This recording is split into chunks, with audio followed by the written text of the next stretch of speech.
Hi folks, and welcome back to another fly tying tutorial.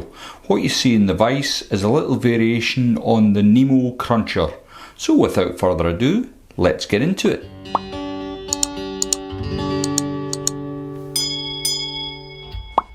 Before I start tying this fly this week, I'd just like to say congratulations to Davey McPhail.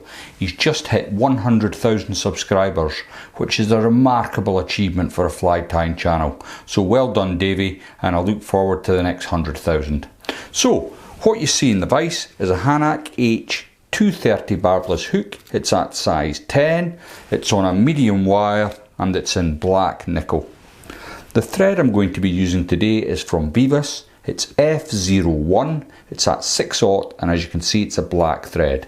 Now I've already given the thread a liberal coating of beeswax and I've scraped off the remnants with my fingernails.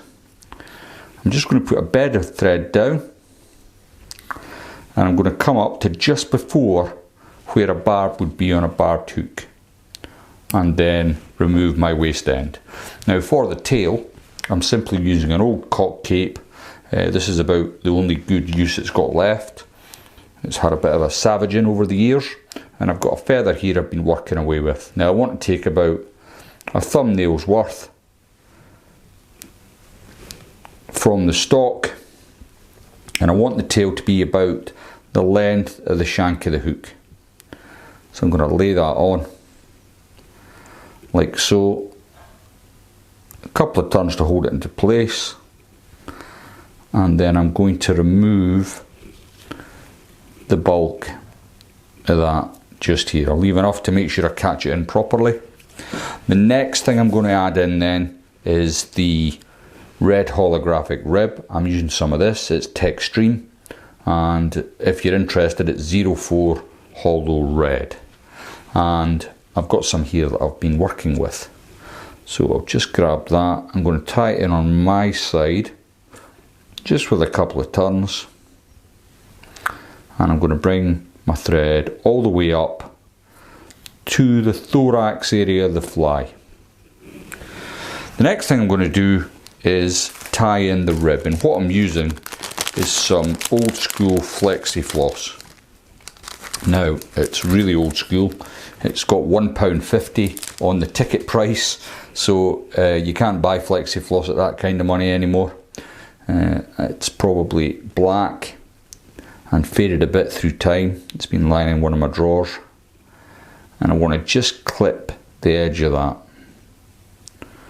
Once I'm sure I've secured it in, I'm going to put as much pressure on it as I dare without snapping it, and then work my thread backwards to where the tail is. I've just got another wee bit, maybe another 2 turns, maybe 3, and that'll certainly take me to the end. So what I'm going to do with a Flexi Floss is just loop it around the handle of my vise, and then in loose turns I'm going to come all the way back up to the thorax area. Next thing I'm going to do is bring my red hollow around the butt of the fly, and in overlapping turns I'm going to bring that up the body.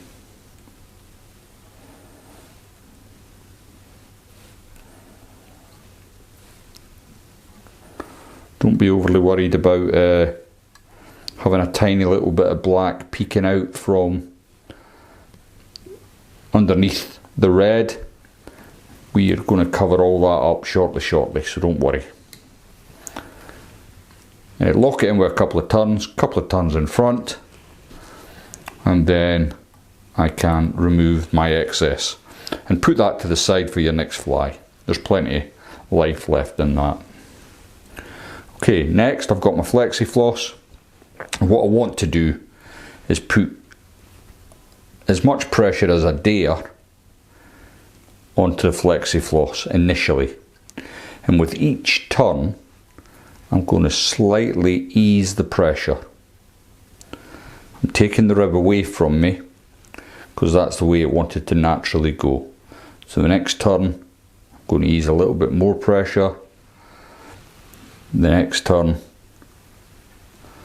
a little more. And the last turn, there'll be hardly any pressure on the Flexi Floss. And this gives me a nice tapered look to the body. So just catch that round with a couple of turns. And a couple of turns in front. You don't want your thread backing up with Flexi Floss, because if it does slip and end up at the back of your hook, there's not much chance of recovering the fly. Okay, now I could carry on and leave it like this, but the Flexi Floss would soon be ripped to pieces by trout's teeth. So what I'm going to do is just give it a small coat of Solaris.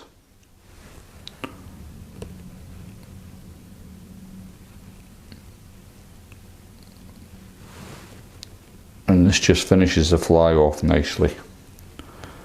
I always think the shade changes slightly as well once you've added UV resin. I'll give it a blast with the torch.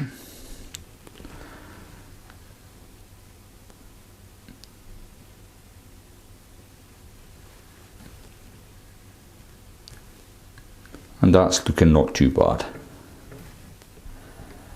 Fairly pleased with that. Now, the Nemo Cruncher is a well-proven pattern, and if you want to see the pattern, I have done a video, and I'll stick it up in the information bar above there. You might want to check that out after you've finished watching this video. So for the thorax then, I'm going to use some Peacock Herl. And I'm taking 2 strands, and what I always do with the Peacock Herl is the tips are at the weakest part. Just pull them away, and then I can catch them in. Now it's up to you how big or how sparse you want your thorax. I like to have a reasonable size of thorax just to keep the proportions right more than anything else. Proportions are quite important. So before I go on, I want to show you a little tip with Herl.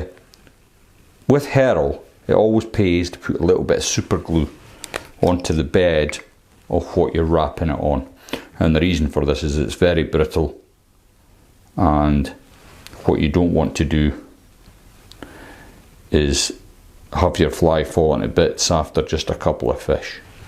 You want to make it last. Now you'll notice I'm using this super glue with a nozzle. That's not on purpose. I sent my daughter to town to get some super glue, and she came back with this. I've stopped her pocket money, told her I wanted the one with a brush, but she failed. No, joking aside, I'm not one to waste stuff, so I'm just going to be using that. It's no big shakes, just using a bodkin needle to apply the glue. Well, it is actually, it's a bit of a pain, but I'm going to forgive her. She is my firstborn. Once you've built your thorax to what you're happy with, you can lock it off at the front, a couple of turns, and then remove your Peacock Herl. Now, last but not least, we're going to add in our hackle, and I'm just using a hen cape here. Again, I've already selected a feather, if I can find it, and oops, excuse me, I've already cleaned off some of the feathers from this.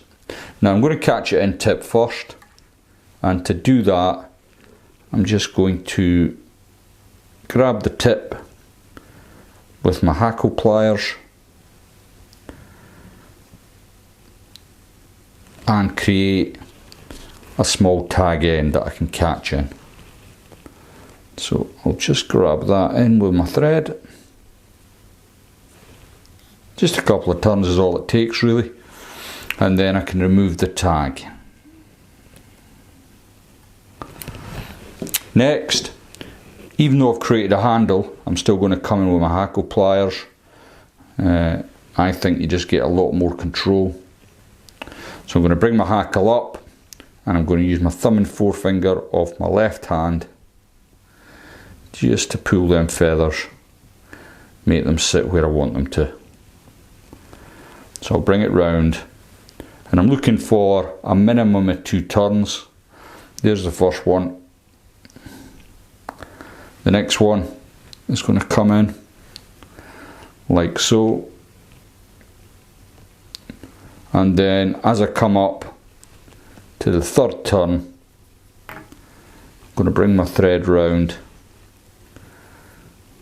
and just lock that off. Now at this point you can remove your hackle pliers, grab everything behind.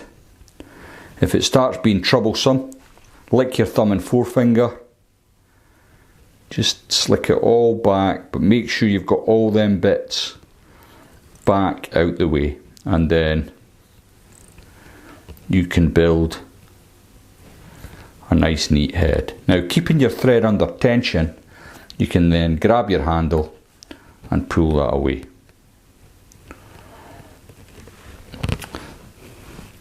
And all that remains is to come in with your whip finish tool and